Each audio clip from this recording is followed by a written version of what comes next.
Bien, vamos a dar un tiempo para que los niños salgan en orden, en silencio. Hay que enseñar a los niños a que estén calladitos y aprender a respetar el lugar en donde nos encontramos, que es en casa de oración, la casa del Señor, donde nos reunimos para alabar a Dios, y debe haber un respeto. Bien, pues, después de unas semanas en el cual hemos tocado otro tema y también hemos estado fuera, quiero retomar el tema de nacidos para vencer. Sabéis que cuando nos convertimos y recibimos a Jesucristo como nuestro Señor y Salvador personal, nacemos a una nueva vida de victoria. Nacemos para ser vencedores, para no ser derrotados. Hay muchos creyentes que andan por la vida de una manera mediocre, medio derrotados. Tú naciste para ser vencedor. Y es lo que quiero transmitir a lo largo de estos mensajes de nacidos para vencer. También el apóstol Pablo nos dice que podemos hacer cualquier cosa que nos apetezca, somos libres, pero unas cosas nos llevarán a la victoria y otras nos llevarán a la derrota. Por eso debemos reflexionar sobre nuestra vida. ¿Vivimos en victoria? Una pregunta que deberíamos hacernos todos. ¿Estamos viviendo realmente en la victoria, en la vida plena y abundante que el Señor nos prometió y que quiere que vivamos? También, ¿qué significa vivir en victoria? ¿Y cómo se puede vivir en victoria en los tiempos tan difíciles en que estamos atravesando, verdad? Por eso debemos considerar, y estoy haciendo un pequeño resumen, debemos considerar tres cosas importantes. Primero debemos saber cuál es nuestra identidad con Cristo. Cuando conocemos a Cristo cambiamos de identidad. Cambiamos, digamos, de padre. Pues nosotros antes obedecíamos las órdenes del mismo diablo, vivíamos de espaldas a Dios, y Dios, a través de su sacrificio, el sacrificio de su Hijo Jesucristo, nos da una nueva identidad, somos hijos de Dios. Luego también la segunda cosa es que debemos contar con nuestra aprobación. Debemos afirmar, creer rotundamente y aceptar a Cristo, no de una forma, digamos, esporádica o de una forma superficial, sino de una forma real y auténtica. La salvación es algo que tiene que quedar impreso dentro de nuestro corazón. Y en tercer lugar, necesitamos aprender a cooperar con Dios, a trabajar con Él. Y esto solamente lo podemos hacer cuando nos rendimos a Él. El rendirse a Él hay tres pasos fundamentales a seguir para rendirnos a Dios. Primero es que debemos destronar de nuestra vida el pecado. El pecado debe desaparecer de nuestra vida. En segundo lugar, debemos entronar, o sea, poner en el trono a nuestro Señor y Salvador Jesucristo. Y en tercer lugar, debemos vivir en santidad, ser servidores. La Biblia llama esclavos, pero la palabra esclavo está muy devaluada hoy en día. La esclavitud fue ya abolida. Pero realmente lo que quiere decir aquí la palabra de Dios es que somos servidores, que estamos al servicio de nuestro Señor. Hemos sido escogidos, hemos sido llamados y hemos sido salvados para ser santos, para vivir en santidad, para que podamos demostrar al mundo que nuestro Dios es un Dios santo y nosotros como sus hijos vivimos en la santidad que esto exige, para que con nuestra santidad, demostrando nuestra santidad, podamos alcanzar a los perdidos. Debemos cumplir, por tanto, con la voluntad y el propósito de Dios, cueste lo que cueste. El propósito de Dios tiene que estar por delante de cualquier otro propósito que tengamos. No quiere decir que no tengas tus planes, tus proyectos de vida, pero tienes que alinearlos con la voluntad de Dios. Eso significa andar en la voluntad de Dios, priorizar la voluntad de Dios y priorizar el plan que Él tiene para tu vida. La santificación, hermanos, es un regalo que no solo Dios nos dio Jesucristo con su sacrificio, sino que nos continúa dando cada día para que se manifieste en nuestra vida. Además de vivir en santidad, debemos ser servidores de Cristo, y solo hay dos opciones de ese servicio a Cristo, o de esa, digamos, esclavitud a Cristo. La primera es ser siervo de Satanás, trabajar para Satanás, y el segundo es ser siervo para nuestro Señor y Salvador Jesucristo. No hay más opciones. Nosotros elegimos. O servimos al diablo o servimos a Jesucristo como nuestro Señor y Salvador. Ser siervo de Jesucristo es un gran privilegio, hermanos.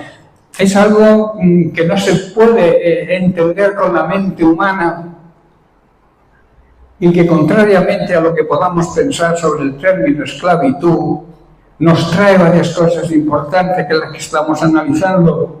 En primer lugar, nos trae una nueva libertad. En el Romanos capítulo 6, verso 18, Pablo dice: y habiendo sido libertados del pecado, esa es la mayor libertad que Jesucristo consiguió para nosotros en la cruz. Él fue un ser humano como tú y como yo, pero nunca pecó, nunca mintió, nunca engañó a nadie. Siempre iba por la verdad, porque Él se proclamó la verdad y no podía ir en contra de su palabra. Jesucristo es la verdad absoluta, la verdad auténtica. Por eso no se halló mentira en su boca. Y Él, mediante su sacrificio, nos ha libertado a nosotros también de la esclavitud del pecado. Y pasamos a ser siervos de la justicia. En otras palabras, libres para hacer el bien. Nos trae libertad espiritual. Nuestro espíritu descansa cuando nos rendimos a Cristo. La libertad espiritual, según la Biblia, es vivir bajo el control y dirigidos por el Espíritu Santo. En segundo lugar, ser siervo de Jesucristo, además de ser un gran privilegio divino y de traernos esa libertad espiritual, también nos trae una nueva fidelidad. Dios nos muestra su fidelidad y por tanto debemos aprender a ser fieles con Él y también con los demás. Dios es fiel y Él mantiene sus promesas, siempre. Su fidelidad es eterna, porque todo lo relacionado con Dios es eterno. Y nosotros, como sus hijos, le debemos a Él fidelidad. Pero no en algunas cosas, en todo. Fidelidad en todo lo que su palabra dice que tenemos que ser fieles. Y también fieles con los demás, con la ayuda, el apoyo, el compañerismo, la familia que somos la familia de Dios. Tenemos que colaborar unos con otros, ayudarnos unos a otros, ser fieles los unos a los otros. En Romanos capítulo 6, verso 19, Pablo dice: por vuestra humana debilidad os hablo humanamente, que así como para iniquidad antes presentasteis vuestros miembros como esclavos a la inmundicia y a la iniquidad, al pecado, así ahora, para santificación, presentad vuestros miembros como siervos a la justicia, o sea, fieles para servir a nuestro Dios. Éramos antes fieles al pecado, pero ahora somos fieles a Dios. O estamos o no estamos. O somos fieles al pecado, seguimos pecando, con una vida de pecado, viviendo en adulterio, en fornicación. O somos fieles a Dios. No hay término medio. No hay excusas de ninguna manera. Una excusa es un pretexto que ponemos para no hacer lo que tenemos que hacer. Y lo que tenemos que hacer es obedecer a Dios como cristianos que somos. Amén. Dios es fiel, hermanos. Y Él nos demanda, nos exige fidelidad. Dios es fiel aunque nosotros seamos infieles. Tú puedes dejar de ser fiel, pero Él no va a dejar jamás de ser fiel.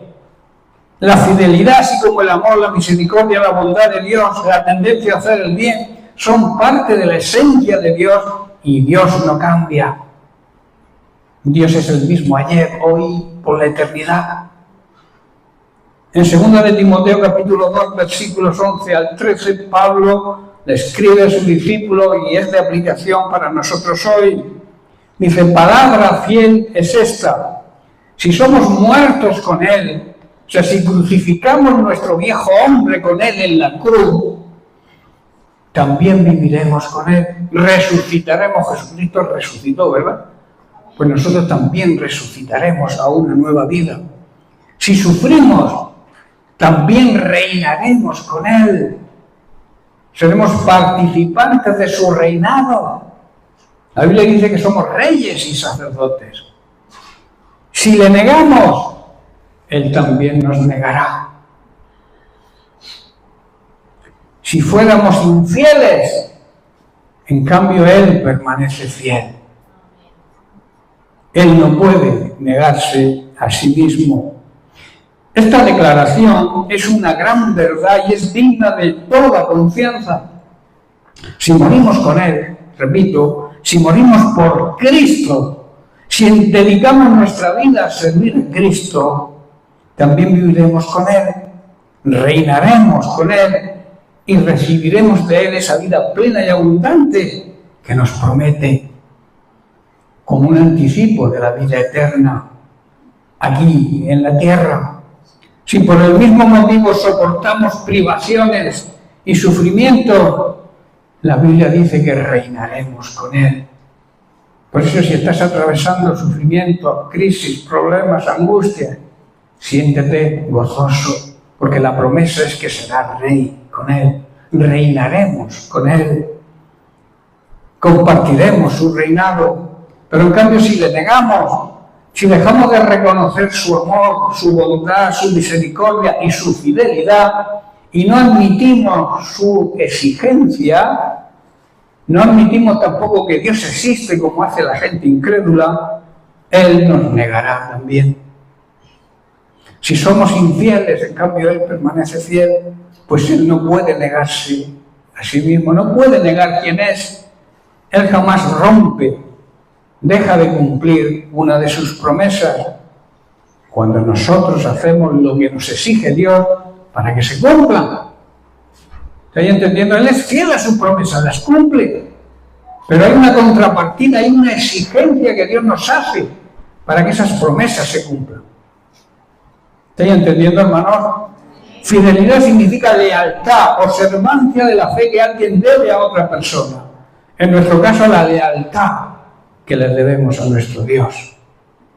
Uno de los pecados más frecuentes de las personas no creyentes y también lamentablemente muchos llamados cristianos cometen es la infidelidad, el no ser fieles entre nosotros y no ser fieles con Dios.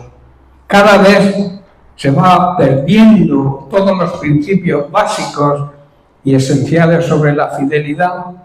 Se va sintiendo cada vez menos la obligación de ser fieles y también de cumplir la palabra dada. Elena, lo podemos ver en la sociedad, lo podemos ver en el mundo de los negocios. Todo vale. Si os dais cuenta, en el mundo, en la sociedad, en los negocios, en las empresas, todo vale con el fin de conseguir nuestros objetivos personales. Y también en el mundo empresarial no existe, hay casos, digamos, excepciones, pero muy pocas, no existe la ética profesional. En cuanto a la familia, y en concreto en el matrimonio, se hacen promesas eternas, ¿verdad? Cuando nos casamos, el oficiante nos dice que hasta que la muerte nos separe, y nosotros lo prometemos, ¿verdad? Y ante cualquier crisis, por pequeña que sea, rompemos los lazos conyugales que prometimos. La palabra de Dios dice que si no has de cumplir lo que prometes, no lo prometas. Hoy en la actualidad, y aquí también incluyo a muchos llamados cristianos, se cambia de esposo o de esposa como se cambia de camisa o de cama. Se nos acabó el amor. Ya no te amo. Pero si el amar es una decisión que tienes que tomar hasta el final, no es un sentimiento. El amor no es yo siento hoy que te amo, no, el amor es una decisión que debes tomar. Dios no puede basar algo tan importante como el amor en un sentimiento. Hoy siento amarte y mañana siento lo contrario. El amor, lo mismo que el perdón, es una decisión que debemos tomar. Y cuando tomamos una decisión tenemos que llevarla a cabo hasta el final. Eso es lo que la Biblia nos enseña en cuanto a la fidelidad matrimonial. En España, en el año 2023, que es la última estadística, más de 80.000 divorcios, sin contar la cantidad de personas que viven en esa unión ilícita que muchos llaman, incluso se mofan diciendo que viven en pecado, y lo dicen tan frescos, los que no creen, claro está. Pero lamentablemente también hay cristianos que hacen lo mismo. 80.000 divorcios. Y esto, sin lugar a duda, afecta a las familias, no afecta a las personas que se separan solo. Cada cónyuge tiene su propia familia, que es afectada por una separación. Y luego vienen a los hijos y los tienen, también son afectados. Nunca miramos eso, nunca miramos los daños colaterales. Vamos a nuestro ego. Yo soy feliz, tengo el derecho de ser feliz, aunque haga daño a otras personas. Eso es lo que el mundo piensa, pero la Iglesia no debe pensar así. La Iglesia cuando se casa adquiere un compromiso. Las personas cuando se casan adquieren un compromiso hasta la muerte.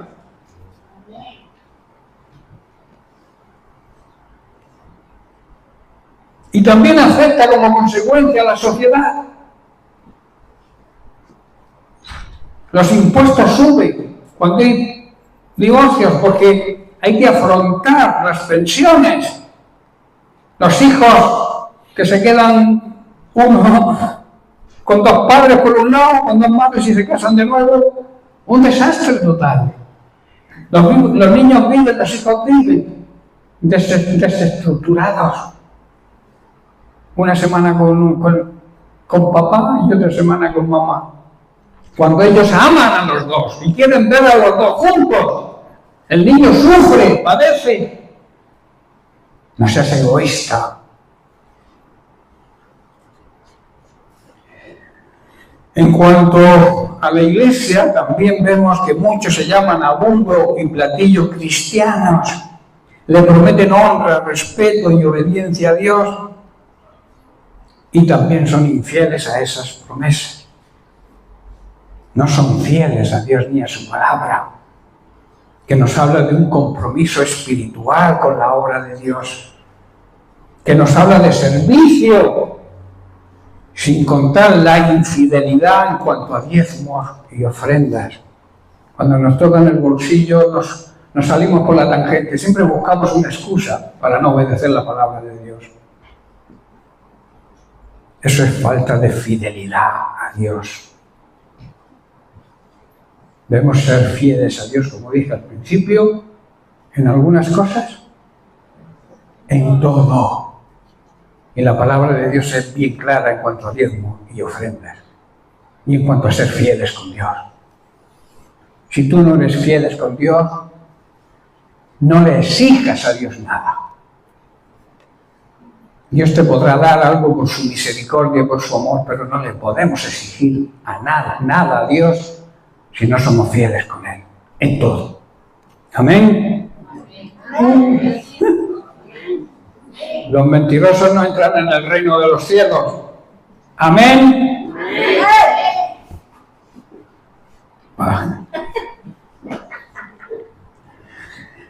Da mucha tristeza, hermanos, ver cómo muchos que se comprometieron con el Señor abandonan su compromiso y dejan de ser fieles. Y esto es una realidad en la actualidad, hay que admitirlo. Les pasa a muchos llamados cristianos y las consecuencias son que muchas congregaciones tienen que cerrar sus puertas o andan en miseria por falta de fidelidad y compromiso de sus miembros. Eso es una realidad. Yo conozco iglesias que andan así, o tienen que cerrar porque no pueden ni pagar la luz, o viven en la miseria, porque sus miembros se dedican a escuchar, a engordarse, pero no colaboran, no adquieren compromiso de fidelidad con Dios y con su obra. El ejemplo claro de compromiso, de servicio, de obediencia y de fidelidad a Dios el Padre lo tenemos en el propio Jesús, que debe ser nuestro ejemplo a seguir. En Marcos capítulo 10, verso 45 nos dice, propio Jesús, porque el Hijo del Hombre no vino para ser servido, sino para servir. Y no solamente para servir, sino para estar dispuesto a dar su vida en rescate por muchos. Y esto merece nuestra fidelidad, hermanos. Estas palabras de Jesús deberían animarnos a ser fieles de verdad con Dios, porque Él es fiel con nosotros. Ni aun Jesús, el mismo Dios hecho un ser humano, vino a esta tierra para que le sirvieran, sino vino para servir a otros y para dedicar y entregar su vida física en rescate por muchos. Como hemos visto, una de las cualidades de nuestro Dios y que es parte de su esencia es la fidelidad. Dios no puede dejar de ser fiel, aunque lo merecemos. Hermanos, lo merecemos. Porque si dejara de hacerlo sería obrar en contra de su naturaleza. Y eso es imposible, porque nuestro Dios no hará nunca nada que contradiga, que vaya en contra de su palabra. A eso se le llama fidelidad. Y nosotros también tenemos que hacer lo mismo. No hacer nada que vaya en contra de la palabra de Dios. Ser fieles. Si fuéramos infieles, Él permanece fiel, porque Él no puede negarse a sí mismo. Esto nos demuestra que debemos confiar plenamente en Dios. Nadie que haya confiado en Él ha sido defraudado. Si creemos en su amor, si creemos en su bondad, si creemos en su misericordia, debemos creer también en su fidelidad. Es una realidad que ante las pruebas y las tormentas de la vida, muchos pierden la fe y llegan a pensar que Dios ha dejado de ser fiel. Es el momento, hermanos, de aferrarnos a la palabra de Dios. Es el momento de buscar una buena relación de intimidad con Él, orando, leyendo, meditando, escuchando su palabra.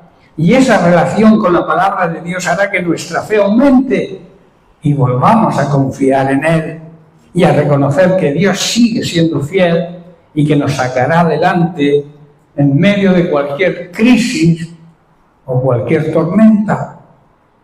A lo largo de la historia, Dios ha demostrado siempre su fidelidad. Lo demostró con el pueblo hebreo en su caminar hacia la tierra prometida. Lo ha demostrado con la iglesia primitiva y lo sigue demostrando hoy con la iglesia contemporánea, con la iglesia actual. Él nos mostrará su voluntad, su debido tiempo, ya que jamás rompe ninguna de sus promesas. La fidelidad de Dios es eterna, repito, porque Dios es eterno y nos exige que nosotros también seamos fieles. Dios cumple con lo que promete siempre, pero debemos recordar que sus promesas están condicionadas a nuestro comportamiento. No es que Dios deje de ser fiel, hermanos, no es que Dios deje de ser fiel, es que nosotros no somos dignos de merecer esa promesa por nuestra vida de pecado. Estas promesas se cumplirían a partir de que nosotros seamos fieles con Él, se harán efectivas en nosotros. En tercer lugar, ser siervo de Jesucristo, además de ser una gran bendición, un gran privilegio divino, de traernos una libertad espiritual y de demostrarnos su fidelidad, también nos trae una nueva manera, una nueva forma de dar fruto, de ser fructíferos. En Romanos capítulo 6, verso 21, Pablo dice: «Pero qué fruto teníais entonces de aquellas cosas de las cuales ahora os avergonzáis, porque el fin de ellas era la muerte», era la condenación, la muerte espiritual. Y en el versículo 22 dice: «Pero ahora, habiendo sido libertados del pecado y hechos siervos de Dios, tenéis por vuestro fruto la santificación». Tenéis que dar fruto digno de la santificación que hemos recibido por el sacrificio de Cristo, andando en su plan y en su propósito, y al final tendremos la consecuencia de esto, la vida eterna, y así estaremos dando y reflejando el fruto del Espíritu Santo que mora en nosotros, vive en nosotros desde el momento que nos convertimos. Según estos textos, ¿cuál es el fruto que Dios espera de nosotros? La santificación. Una vida de santidad. Santificación también significa apartados y dedicados. Apartados de toda contaminación del mundo. Apartados, sacados afuera. Iglesia significa eso. Eclesia significa sacados afuera. Sacados del mundo con un plan y con un propósito. Cuando oramos al Señor y le pedimos que nos santifique, debemos hacernos la siguiente pregunta: ¿estamos dispuestos a vivir de acuerdo a las exigencias que esto conlleva? El llamado de Dios a la santificación, el llamado de Dios para dedicarnos a ese uso sagrado que significa llevar a cabo la gran comisión, al mismo tiempo de ser un gran privilegio, es una gran responsabilidad. Por eso las preguntas son: ¿estamos dispuestos a pagar el precio? ¿Estamos dispuestos a asumir dicha responsabilidad? Esta responsabilidad conlleva lo siguiente. Primero, debemos estar siempre gozosos, dispuestos a ser usados en su obra y además hacerlo con gozo, con alegría. Trabajar para el Señor es un privilegio, no es una carga, es algo precioso. Y si no te decides a hacerlo, no lo vas a experimentar ese gozo jamás. En segundo lugar, mantener siempre un espíritu de oración. La oración es un privilegio que Dios nos ha concedido, una arma poderosa. Poder hablar con Él, con nuestro Creador, con el Creador del universo. Gran privilegio que tenemos en la oración. No hay espíritu hoy en día de oración. Y hay que activarse en la oración. Todo lo recibimos de parte de Dios a través de la oración. Y eso a veces no lo entendemos. Por eso debería haber más personas, más gente en las reuniones de oración que las demás. Todas son importantes, pero la reunión de oración es súper importante. Las células son súper importantes y no le damos importancia porque el diablo nos tiene entretenidos y nos dice: ¿para qué orar tanto? Hay que orar, hermanos. Debemos levantar un espíritu. Si estamos dispuestos, si adquirimos la responsabilidad de ese llamado a la santificación, debe haber en nosotros un espíritu de oración, una buena relación de intimidad y de calidad con Dios. Y en tercer lugar, debemos ser agradecidos por ese privilegio de ser santificados, de ser apartados para un uso sagrado, para su obra, dando también gracias por las bendiciones que recibimos cada día, que, como os recuerdo, las bendiciones no son casitas en la playa o coches o relojes de lujo. La bendición es en nuestro espíritu. Lo material es consecuencia de priorizar la bendición espiritual que tenemos en Cristo. Y en cuarto lugar, vivir en el Espíritu. Que el Espíritu Santo mantenga su llama siempre encendida en nuestra vida y que aceptemos ser guiados por Él. Cuando Él nos dice, por aquí no vas bien, cambia de sentido, hazlo. Obedece a tu GPS, porque si no te estrellarás, seguro. Si tú pones en tu coche el GPS y no le obedeces, no vas a llegar a tu destino, seguro. ¿Cuál es nuestro destino espiritual? La vida eterna. Para eso debemos seguir la voz del Espíritu Santo, nuestro GPS espiritual. En quinto lugar, debemos apreciar y valorar los dones proféticos. Se están enfriando, en esta congregación lo digo, se están enfriando los dones proféticos. Debemos reactivar las personas que tienen el don de lenguas, el don de profecía. Deben ponerlos en práctica. Eso también es una consecuencia de vivir en santidad. En sexto lugar y por último, examinarlo todo. Tener discernimiento. Discernir no es distinguir entre lo bueno y lo malo, que también, pero discernimiento significa distinguir lo bueno de lo casi bueno, que hay mucha porquería hoy en día que parece buena, pero no es buena. Por eso tenemos que pedirle la guía al Espíritu Santo, que es uno de sus dones, el don de discernimiento, de espíritu, saber lo que viene de Dios y lo que no viene de Dios, lo que es bueno y lo que parece bueno pero no lo es. Debemos abstenernos de hacer el mal, porque para vencer el mal no hay otro camino que hacer el bien. A veces tomamos muy a la ligera lo que significa la santificación.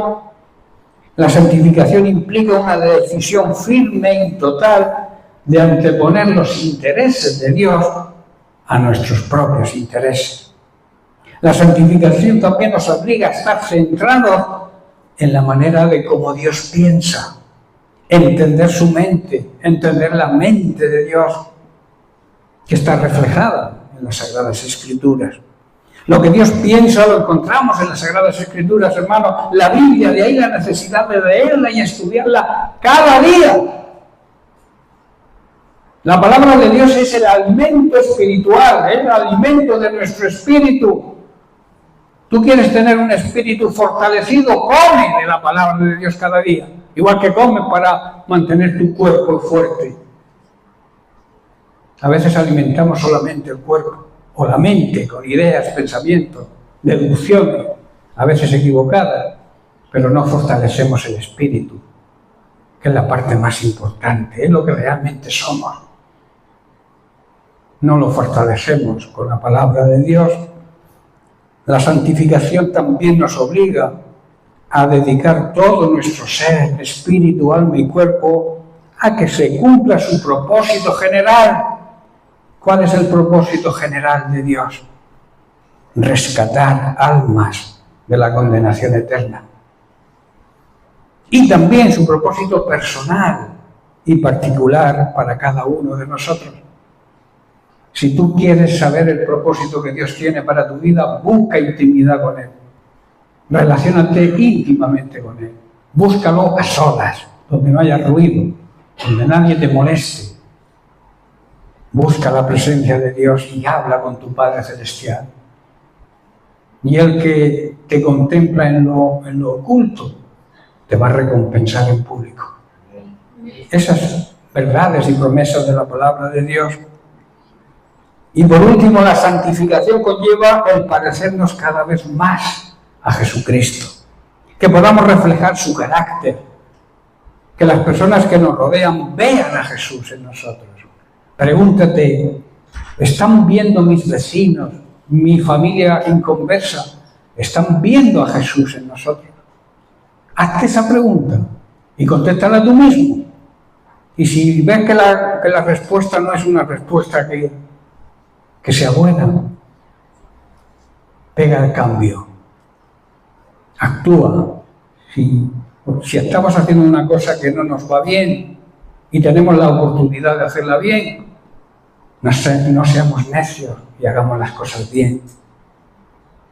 Debemos reflejar el carácter de Cristo. De esta manera ejerceremos nuestra responsabilidad y también estaremos agradando a Dios y al mismo tiempo estaremos preparados para cuando el Señor regrese en su segunda venida y que no seamos avergonzados cuando Dios nos pida cuentas. Sabéis que tenemos que entregar cuentas a Dios, ¿verdad? Y cuando tú tengas que entregar cuentas a Dios, te avergonzarás o irás y mirarás al Señor cara a cara. Depende de tu actitud aquí, en este tiempo, en esta tierra. Te ocurrirá una de las dos cosas. Te avergonzarás de tu vida o mirarás a Jesús cara a cara, sin nada que esconder. Amén. Cuando el fruto de la santificación se hace patente en nuestra vida, es cuando podemos producir fruto espiritual. Ya estoy terminando. Debemos estar dispuestos para que el propósito de Dios se cumpla en nosotros, dispuestos a hacer lo necesario para que así sea. Dios siempre está dispuesto a trabajar para que se cumpla ese propósito que tiene para nosotros, pero necesita nuestro esfuerzo y nuestra valentía. Este proceso necesita nuestra colaboración, hermanos. A veces le dejamos a Dios que lo haga todo. Somos colaboradores con Él, que significa que trabajamos junto con Él, que formamos una sinergia, unimos fuerzas para conseguir cosas que por nosotros solos no podríamos. Dios trabaja y hace su obra, pero necesita nuestra colaboración, nuestro esfuerzo, nuestra valentía y sobre todo nuestra fe. Dios le dijo a Josué dos cosas antes de atravesar el río Jordán para entrar en la tierra prometida. Esfuérzate y sé valiente. Esa es la parte que nos corresponde, hermano. Esforzarnos y ser valientes. Pero eso debemos andar en Cristo para ser fuertes, porque la fuerza nos viene de Él. Quizá por nuestras propias fuerzas no podremos hacer nada.